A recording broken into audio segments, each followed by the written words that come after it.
Sign the goddamn paper, or I'll make sure you never step foot in this house again. My father roared before hurling his ceramic mug full of boiling coffee directly at my chest, the scalding liquid burning through my shirt as my sister's deadbeat husband smirked from the corner. But what they didn't know was that I'd been quietly documenting their financial abuse for months, and the foreclosure notice I'd post on their door in exactly 3 days would show them what happens when you assault the only person keeping your house from the bank. The coffee hit me like liquid fire. I screamed, stumbling backward as the dark liquid soaked through my white blouse, the heat searing my skin. My mother gasped from her chair, but didn't move to help. My sister Cheryl just clutched her husband Derek's arm tighter, while Derek himself couldn't quite hide his satisfied smile. Jesus Christ, Richard. Uncle Tony finally broke the shocked silence, jumping up from the couch.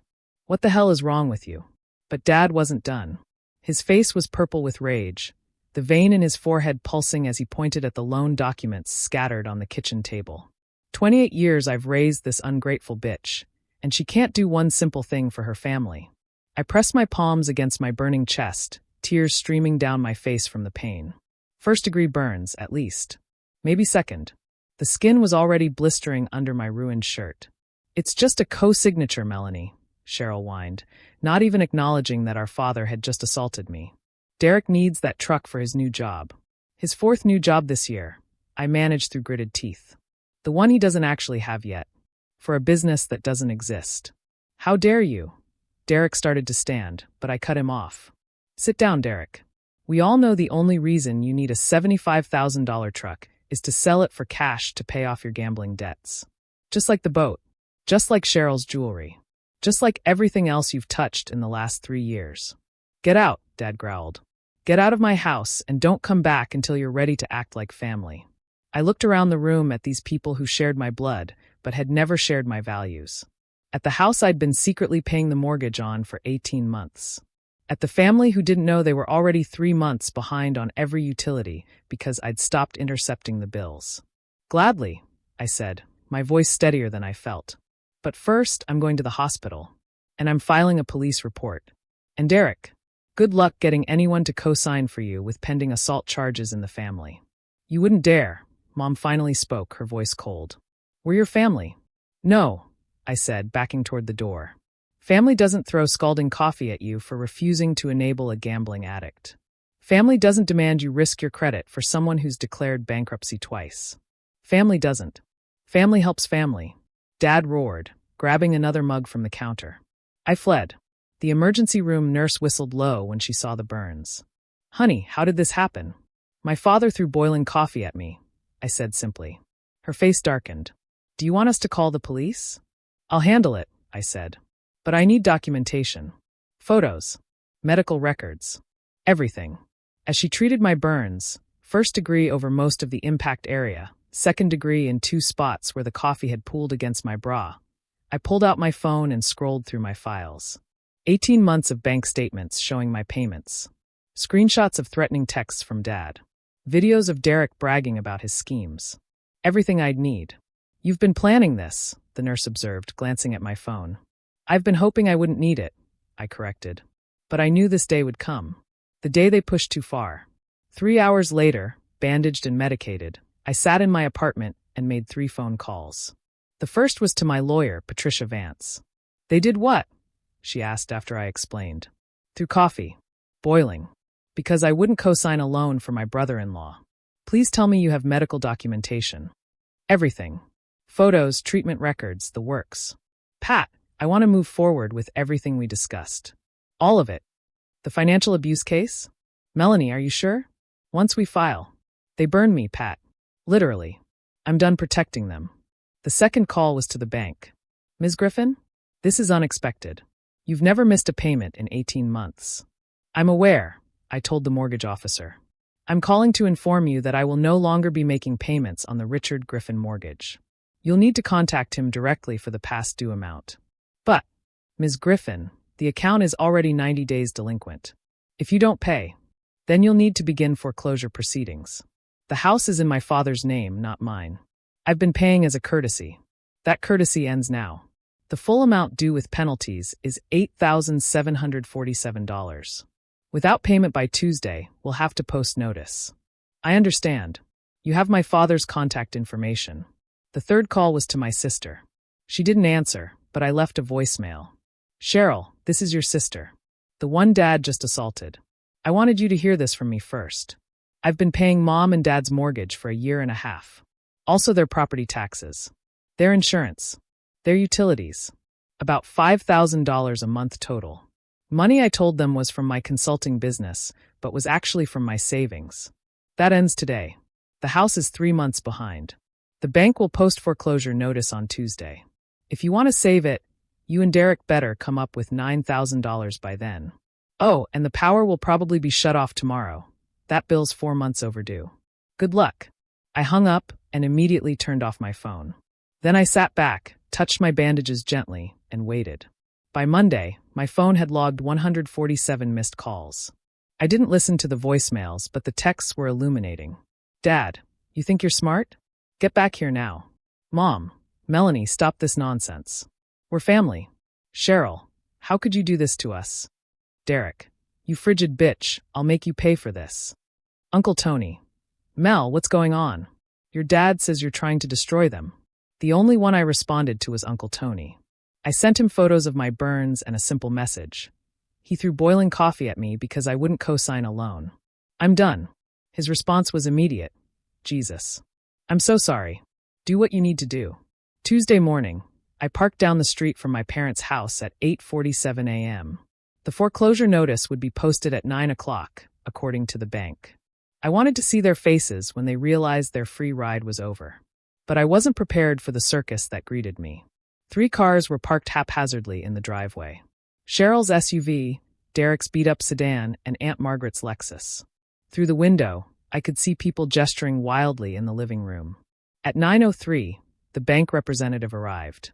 A young man in a polo shirt who looked deeply uncomfortable as he approached the door with his papers and tape. Dad must have been watching because he burst out before the poor guy could even reach the porch. Don't you dare put that on my house. I'll sue you. I'll have your job. Sir, I'm just following procedures. The mortgage is 90 days past due with a balance of. I know what the balance is. Dad roared. There's been a mistake. My daughter handles these payments. Then you'll need to contact your daughter, sir. I have to post this notice. That's when Dad saw my car. His face went from red to purple to almost white. You. He started toward me, but Derek of all people held him back. Richard, don't. Not in front of the bank guy. I stepped out of my car, making sure the bank representative could see the bandages peeking out from my collar. Hi, Dad, I said calmly. Problem? You know damn well what the problem is.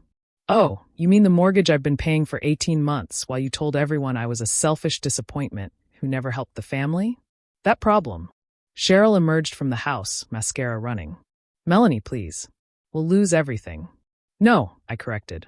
You'll lose a house you couldn't afford. There's a difference. But where will Mom and Dad live? The same place Derek's parents live after he gambled away their retirement, in reality.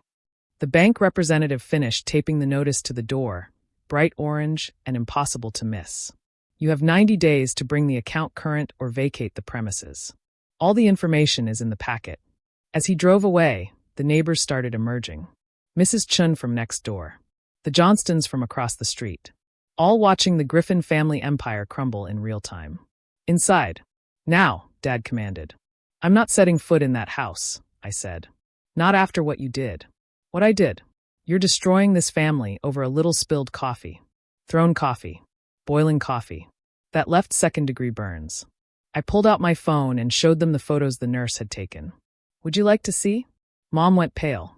Richard, you said you barely splashed her. He said what? I laughed bitterly.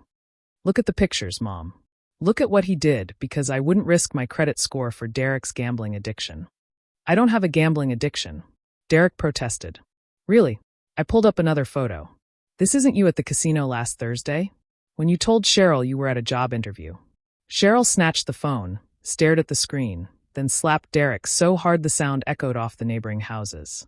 You son of a bitch. You said you were getting help. Baby, I can explain. Explain? Explain? We're about to be homeless because of you. No, Dad interrupted.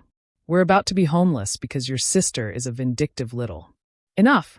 The voice that boomed across the lawn belonged to Uncle Tony, who'd just pulled up. Richard, shut your mouth before you make this worse. Tony, stay out of this. No. I've stayed out of it for too long. Melanie, show him.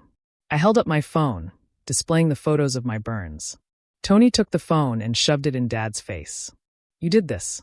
To your own daughter. Because she wouldn't enable Derek's bullshit anymore. And you have the balls to blame her. She owes us. Dad sputtered. After everything we've done.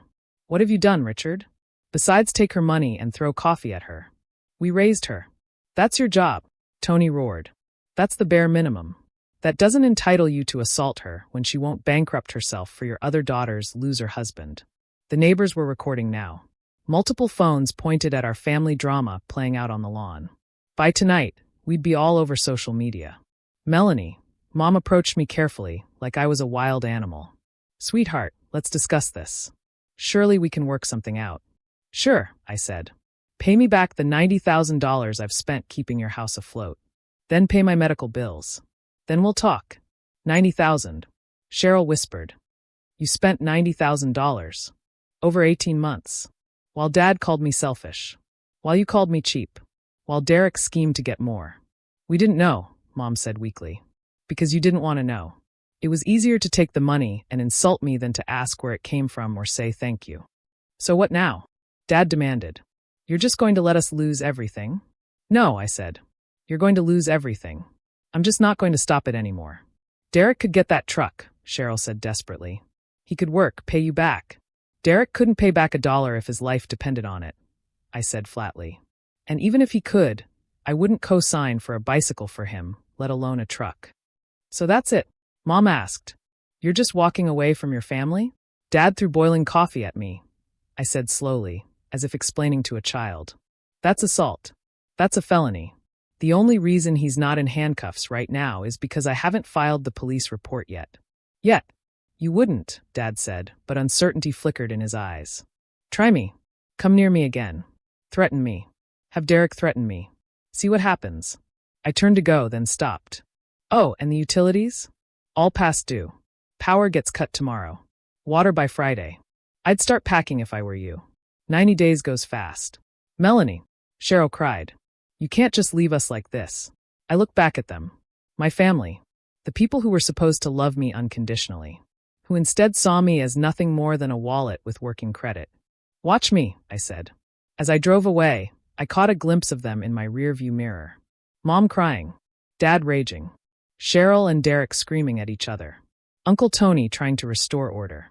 The neighbors documenting it all. The foreclosure notice fluttered in the breeze, orange and ominous against their front door. They'd thrown coffee at me because I wouldn't co-sign alone. I'd thrown reality at them by letting them face the consequences of their choices. Somehow, I think my burns would heal faster than their pride. 3 months later, I got a text from Uncle Tony. They're moving in with Margaret. Lost the house. Derek left Cheryl. Your dad's still angry, but your mom. I think she finally gets it. She asked me to tell you she's sorry. I stared at the text for a long time. Then I deleted it. Some burns, whether from coffee or family, leave scars that sorry can't heal. But at least now, I was free to heal on my own terms. Without anyone throwing anything at me for the crime of saying no.